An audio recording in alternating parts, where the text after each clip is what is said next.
Hi, everyone. It's Miss Akbari in the library. I wanted to talk with you about a great book that I read. It's called Undefeated by Steve Shankin. This is the story of Jim Thorpe and the Carlisle Indian School football team. You may have heard about Jim Thorpe. He's a very famous Native American athlete. And I learned a lot by reading this book, and this book is really fascinating. It's kind of like three stories kind of all put together.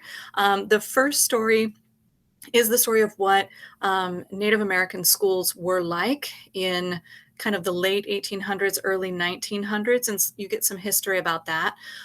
You also get a lot of history about the sport of football. I learned a ton about the history of football. I've been a football fan for a long time, and I didn't realize how many kind of where the game started and how many sort of mm, innovations to the game, kind of updates, important rule changes happened in about this time period. And then the third thing this story is about is Jim Thorpe himself. And he is a really fascinating character to read about. This book goes by really quickly. There's all kinds of great pictures. I'm going to share a few of those with you as well. So the first thing I wanted to mention that's important to understand when you read Undefeated is that in the late 1800s, there was sort of this school experience for Native American students. The government would sponsor schools for Native Americans. Kids would be sent to those schools, usually really far away from their home. And on one hand, that sounds like kind of a good thing, the opportunity to get an education that they might not have had on their Native American reservation.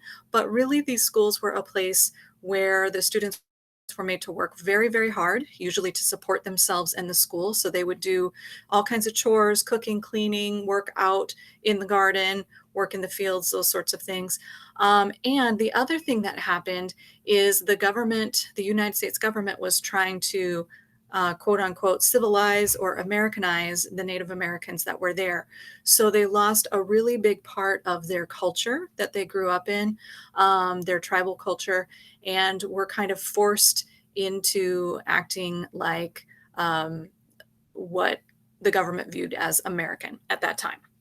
And so that is what the school we learn about in this book kind of is about. It's called the Carlisle Indian School. It was based out on the East Coast, and it was started by a private individual, but he made kind of a contract and agreement with the government to start this school up. And like other schools, high schools and colleges, they eventually were having sports teams as well, and they had a football team, and their coach, his name was Pop Warner. And you may have heard of the name Pop Warner before. Pop Warner brought a lot of innovations to football. When football was kind of getting off the ground in the late 1800s, early 1900s, it was extremely dangerous. So people would go out there. There weren't really a lot of plays.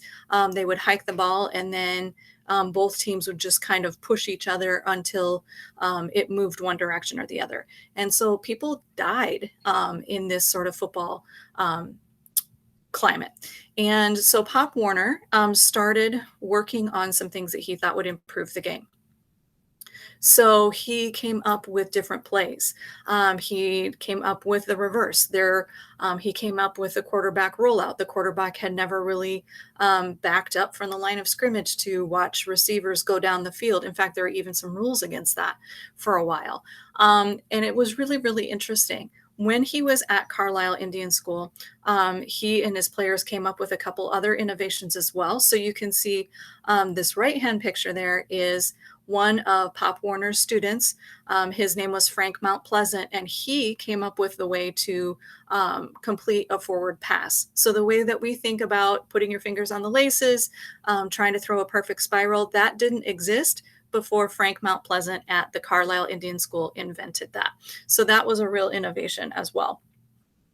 Pop Warner came up with the tackling dummy. So he came up with a lot of good skills and drills for his players to work on so that their defense could be really strong. In fact, this is a picture of Jim Thorpe tackling the tackling dummy that Pop Warner invented. So all of that was really fascinating to me. And then the last thing that you want to know about Jim Thorpe and what you really learn as you read this book is what an outstanding athlete he was. He had a really hard time sitting still. He didn't really like sitting in a classroom, but when it came to pretty much anything sports related, pretty much anything athletic, he was all over it. He was really, really talented. So he was a great track runner. He could do the high jump, he could do the long jump. He played football and was very, very fast. He could kind of outrun just about anybody else, and he was super tough. Played with all kinds of injuries, and after um, Jim had been playing at the Carlisle Indian School, he actually got the chance to go to the Olympics in Sweden, and he won his events. He ended up in 15 different Olympic events. He won the pentathlon, which is a um, five event um, medal, and then he won the decathlon as well. So he was doing kind of a mix of long jump, high jump, as well as different races. He had to do the discus and some like strength types of things. So he was really an all around American athlete and was really impressive. Once his football career and his Olympic career was over, he did do some professional baseball as well. And he also played for the very beginning of what would later become the National Football League. So, if you like sports, if you like football, if you're interested, if you've heard a little bit about Jim Thorpe and you'd like more information, I would definitely recommend the book Undefeated by Steve Schenken.